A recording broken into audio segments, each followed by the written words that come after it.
आप हर समय एक फ्रीक्वेंसी में हैं, एक वाइब्रेशन में हैं। अब ये चीज आप पे डिपेंड करती है कि आप कैसी फ्रीक्वेंसी से जुड़े हुए हैं, आप कैसी वाइब्रेशन में हैं। एग्जाम्पल के लिए आपके रूम में रखा हुआ एक टेबल, उसे ध्यान से देखिए। वो टेबल अभी आपको ऐसा लग रहा होगा कि वो बिल्कुल नॉर्मल है, लेकिन आप अगर वैज्ञानिकों द्वारा इस्तेमाल किए जाने वाले माइक्रोस्कोप से उसको देखेंगे तब आपको ये समझ में आएगा कि उसमें बहुत सारे पार्टिकल्स बहुत ही तेजी से मूव कर रहे हैं, वो बहुत ही तेजी से वाइब्रेट हो रहे हैं। इसी को कहते हैं law of vibration. Law of vibration हर समय काम कर रहा है। इस दुनिया में ऐसी कोई भी चीज नहीं है जिसमें लॉ ऑफ वाइब्रेशन नहीं है, जो वाइब्रेट नहीं हो रही है। ये दुनिया हर समय मोशन में है। छोटी से छोटी और बड़ी से बड़ी चीज, हर चीज वाइब्रेशन में है। बस आप उन्हें अपनी नॉर्मल आंखों से नहीं देख सकते। और हर एक वाइब्रेशन एक फ्रीक्वेंसी से जुड़ी हुई है, और ये फ्रीक्वेंसी अलग अलग नहीं है, बस ये एक दूसरे के ऊपर नीचे है। अगर वाइब्रेशन थोड़ी कम होगी तो आप थोड़े नीचे होंगे, अगर वाइब्रेशन थोड़ी ज्यादा होगी तो आप थोड़े ऊपर होंगे। बस फ्रीक्वेंसी भी आपस में जुड़ी हुई है, ये अलग नहीं है। इसी तरह से आपकी फ्रीक्वेंसी भी है, आपकी वाइब्रेशन भी है। अगर आप अच्छा सोचेंगे तो आप चुटकियों में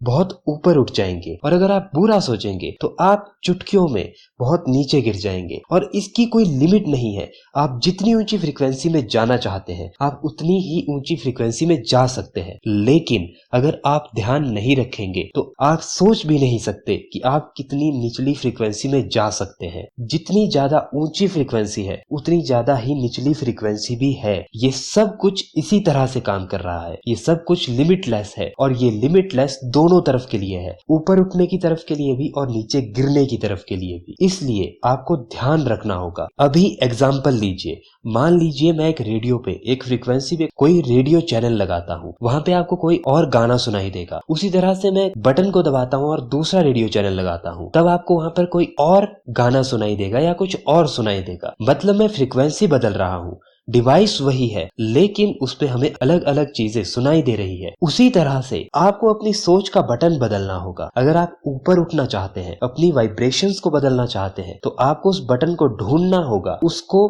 बदलना होगा, ताकि आप अपनी वाइब्रेशन को ऊपर उठा सके। और अगर आप ऐसा नहीं करेंगे तो अपने आप आपके दिमाग की नेगेटिव सोचने की आदत बन चुकी है, अपने आप नीचे गिरने लगेंगे। और इसी वजह से मैक्सिमम लोग अवेयर नहीं है और वो फ्रीक्वेंसी की ताकत को, वाइब्रेशन की ताकत को नहीं समझ पा रहे हैं। इससे फर्क नहीं पड़ता आप मोटे हैं, पतले हैं, काले हैं, गोरे हैं, आप जैसे भी दिखते हैं, इससे फर्क नहीं पड़ता।